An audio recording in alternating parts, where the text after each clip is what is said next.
ये सारे चुवाले मैच के बाद अचानक से सोशल मीडिया पर एक थ्योरी चल पड़ती है कि धोनी जानबूझ करके स्टेडियम नहीं आते हैं और खुद को होटल के कमरे में बंद कर लेते हैं ताकि ऋतुराज गायकवाड़ कप्तानी में बुरी तरह फ्लॉप हो जाए और चेन्नई में उनकी बादशाहत के किस्से कभी खत्म न हो। तो आखिर इस थ्योरी के पीछे का सच क्या है? इसी मैच के बाद रैना कहते हैं कि धोनी भाई कि तुमने आईपीएल 2026 को सिर्फ मिस्ड कॉल दिया है, तुम्हें अगले साल फिर आना होगा। लेकिन क्या ये रैना का प्यार है या फिर धोनी के अनफिट शरीर को जबरदस्ती घसीट कर करोड़ों छापने का कोई प्लान जो पिछले 3 साल से चला आ रहा है और जिसकी वजह से एमएस इस साल भी रिटायर नहीं होने वाले हैं। नहीं, सुपर किंग्स आज प्लेऑफ में जाने के लिए तरस रही है। तरस क्या रही है? उनका प्लेऑफ में जाना लगभग नामुमकिन सा हो चला है। लेकिन अब चेन्नई सुपर किंग्स के जो मुखर आलोचक हैं, उन्होंने अपनी आलोचनाओं का केंद्र बना दिया है महेंद्र सिंह धोनी को। और ये बात मेरी समझ से तो परे है। जो बंदा खेल भी नहीं रहा हो उसको इन सब के बीच में घसीटा क्यों जा रहा है? आखिर किसको बचाने की कोशिश की जा रही है? और यही जानने की कोशिश करेंगे हम आज की इस वीडियो में। और अगर आप सीएसके के फैन हैं तो इस वीडियो को आपको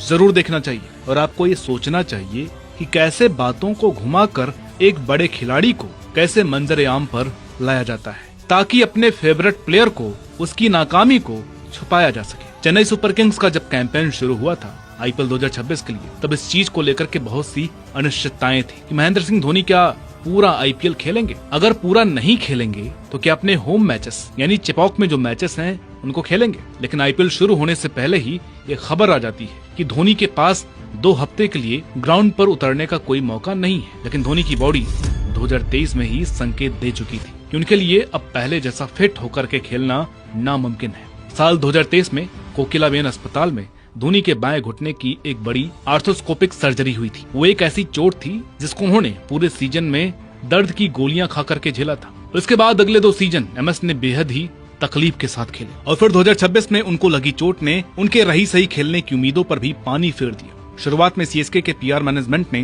फैंस के सामने झूठ बोला। उन्होंने दावा किया कि थाला सिर्फ 2 हफ्ते में वापस आ जाएंगे, लेकिन हकीकत ने बहुत जल्द ही इस पीआर स्टंट के परखच्चे उड़ा दिए। उनकी इंजरी अभी ठीक भी नहीं हुई थी कि एक के बाद एक पुरानी चोटें उभरने लगी और हद तो तब हो गई जब 15 मई को लखनऊ सुपर जायंट्स के खिलाफ होने वाले करो या मरो मैच से ठीक पहले नेट में प्रैक्टिस करते हुए उनके अंगूठे में एक नई चोट लग गई। धोनी की बॉडी के लगातार बायोलॉजिकल फेलियर्स के बावजूद सीएसके मैनेजमेंट की ढिठाई तो देखिए। उन्होंने पूरे सीजन में एक बार भी ऑफिशियली ये नहीं कहा कि खिलाड़ी पूरे टूर्नामेंट से बाहर हो चुका है। लगातार 13 मैचों तक पूरा का पूरा मैनेजमेंट एक सस्पेंडेड एनिमेशन की हालत में जिए जा रहा था। वो मीडिया में आकर हवाई बयान देते थे कि फॉर्मर कैप्टन की हेल्थ में सुधार हो रहा है और वो जब रेडी होंगे तो मैदान पर आ जाएंगे। लेकिन इस खेल का पर्दाफाश तब हुआ जब मैच के दिनों में थाला के असली कारनामों की इनसाइड स्टोरी बाहर आई। अजूबा ये नहीं था कि चोटिल खिलाड़ी बेंच पर बैठा था, वो ये था कि एमएस ने खुद को मैच के माहौल से पूरी तरह अलग यानी आइसोलेटेड कर लिया था। पूरे सीजन में एक बेहद ही अजीब रूटीन बना दिया गया था। वो टीम के साथ फ्लाइट में सफर करते थे, मैच से एक दिन पहले मैदान में जाकर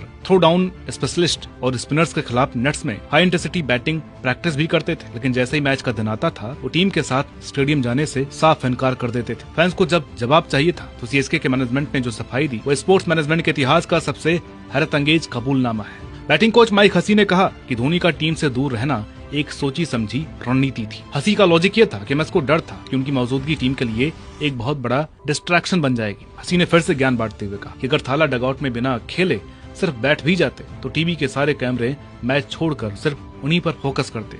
पूरा स्टेडियम उनके नाम के नारे लगाता और मैदान पर खेल रहे बाकी एक्टिव खिलाड़ी अपने खेल पर फोकस ही नहीं कर पाते। अब एक बार में सुनने में तो ये लॉजिकल लगता है, लेकिन इसके पीछे कोई लॉजिक है ही नहीं। धोनी की प्रेजेंस टीम के प्लेयर्स के काम ही आती और ये जो पैनिक में दुबे और गायकवाड़ टेस्ट टीम का ऑडिशन देने में लगे हुए ना, ये नौबत आती ही नहीं। अगर एमएस होते तो फैंस हल्ला मचाए कुछ भी करे, धोनी का मौजूद होना सीएसके के लिए जरूरी है क्या? था। अब तो टाइम बीत चुका है और एक ही मैच बचा है। सीएसके को अब धोनी से आगे बढ़ना ही है। तो या तो एमएस रिटायर होकर के मैनेजमेंट में मेंटर बन जाए या तो एटलीस्ट टीम के साथ तो रहे। एक मैच में एक ही बार वो टीम के साथ ड्रेसिंग रूम तक आ पाए हैं। मान लीजिए अगर एमएस खेलने वापस आते हैं तो सिर्फ नंबर 6-7 पर ही बैटिंग कर सकते थे, जिसके लिए पूरे बैटिंग ऑर्डर को एडजस्ट करना पड़ता। धोनी तो आए नहीं। इसका नतीजा ये हुआ कि सीएसके का मैनेजमेंट पागलों की तरह अजीबो गरीब फैसले लेने लगा। अकील हुसैन जैसे मैच विनिंग परफॉर्मर्स को मैच जिताने के ठीक अगले ही मैच में टीम से लात मार दी गई। क्यों? ताकि टीम का स्ट्रक्चर खाली रखा जा सके कि कहीं हमारे आइकॉन का मूड बदल जाए और वो कह दे कि हाँ आज मैं खेलूंगा। और इस पूरी कहानी का विलन कोई इंसान नहीं है, असली जंग तो मैनेजमेंट बनाम लॉजिक की है। साल 2024 में गायकवाड़ को टीम का नया कप्तान घोषित किया गया था। लेकिन 2026 के सीजन ने यह साबित कर दिया कि ऋतुराज को कोई सल्तनत नहीं सौंपी गई थी। उन्हें सिर्फ उस सिंहासन की रखवाली के लिए एक मुनीम बना करके बिठाया गया था। गायकवाड़ की कप्तानी की धज्जियां तो खुद उनके ड्रेसिंग रूम में उड़ाई जा रही थी, जहां हर खिलाड़ी कप्तान की तरफ देखने के बजाय पीछे मुड़कर उस बिगमैन की परछाई को ढूंढ रहा था। यह शब्द खुद ऋतुराज ने इस्तेमाल किया था। सीएसके गायकवाड़ में धोनी को ढूंढ रही है और गायकवाड़ खुद एमएस का वेट करने में लगे। तो अब तो भाई आपको आगे बढ़ जाना चाहिए। और वैसे भी चपौक के मैदान पर लेफ्ट ऑफ ओनर के तुरंत बाद ड्रेसिंग रूम में खबरें लीक हो गई कि एमएस अपनी टीम के साथ अहमदाबाद के आखिरी मैच के लिए गुजरात टाइटंस के खिलाफ ट्रेवल तक नहीं करने वाले। सही बात भी है यार, कब तक आप धोनी को घसीटते रहेंगे एक ब्रांड के नाम पर। धोनी के लिए ही 2024 में अनकैप्ड प्लेयर रूल को दोबारा से मॉडिफाई किया गया था ना, और उस रूल का जिस तरह से फायदा उठाने की कोशिश की गई वो ये साफ बताता है कि मालिकों का मकसद मैच जीतना नहीं था, बल्कि उनके अंदर इस बात का खौफ था कि जैसे ये ब्रांड मैदान से हटेगा उनके शेयर और उनकी कमाई मलबे में मिल जाएगी। आरसीबी ने रजत को कप्तान बनाया तो कोहली ने गाइड किया ना, और रजत ने जिताया भी। तो ये चीज गायकवाड़ क्यों नहीं कर पा रहे? क्योंकि वो फंस चुके हैं कप्तानी और बैटिंग के बीच में। वो फेल तो पिछले साल भी हुए थे, इस साल भी हुए हैं, लेकिन पिछले साल एमएस की कप्तानी उनको बचा ले गई। इस साल एमएस नहीं है तो गायकवाड़ को यह बोल करके डिफेंड किया जा रहा है उनके पास इस साल महेंद्र सिंह धोनी की गाइडेंस नहीं है। और फिर वही सवाल महेंद्र सिंह धोनी पर उठाया जा रहा है कि वो या तो रिटायर ही हो जाए या फिर मैदान पर एटलीस्ट ड्रेसिंग रूम में मौजूद हो जाए, ताकि प्लेयर्स का और कप्तान का मनोबल बढ़ सके और उनको कुछ गाइडेंस मिल सके। हर जगह उंगली करने वाले संजय मांजरेकर भी इस बकवास से इस कदर तंग आ गए हैं कि उन्होंने एक पॉडकास्ट पर जाकर सीएसके मैनेजमेंट को भला बुरा कह दिया। मांजरेकर ने साफ साफ कहा, मैं धोनी के बारे में बात कर करके पूरी तरह थक चुका हूँ। सच तो ये है कि अब कोई फर्क नहीं पड़ता है कि वो खेले या न खेले। मांजरेकर ने आईना दिखाते हुए कहा कि सीएसके टीम का बैलेंस बनाने के बजाय सिर्फ एक बूढ़े और चोटिल आइकॉन को स्क्वाड में फिट करने के पीछे पागलों की तरह भाग रही है। उन्होंने मैनेजमेंट को कड़ा सबक देते हुए कहा, अपने खिलाड़ियों को लेकर इतना इमोशनल मत बनो, हकीकत को देखो, परफॉर्मेंस को देखो और पॉइंट्स टेबल को देखो। धोनी प्लेइंग 11 या प्लेइंग 15 का हिस्सा नहीं है। उसके बावजूद रिपोर्टर्स जानबूझ करके एक ही सवाल बार बार पूछते हैं। जैसे उस दिन जब एक रिपोर्टर ने एरिक सिमंस से पूछ लिया कि जरा ये बताइए कि आपके उस चोटिल आइकॉन एमएस धोनी पर असली अपडेट क्या है, वो खेलेंगे भी या नहीं? तो सिमंस ने लाचार होकर के कैमरे पर कहा, एमएस धोनी पर अपडेट देना मेरी औकात और मेरी सैलरी से बहुत ऊपर की चीज है। यार आप क्यों एक सक्सेसफुल फ्रेंचाइजी को एक प्लेयर के राउंड घुमाने की कोशिश कर रहे हैं? महेंद्र सिंह धोनी ने चेन्नई के लिए जो करना था वो कर चुके हैं, और अब आप उनसे कितनी उम्मीद कर रहे हैं? वो इंजर्ड है, नहीं खेल सकते, वो उनका मसला है, लेकिन वो ग्राउंड पर क्यों नहीं आ रहे हैं? ये मैनेजमेंट का इशू है।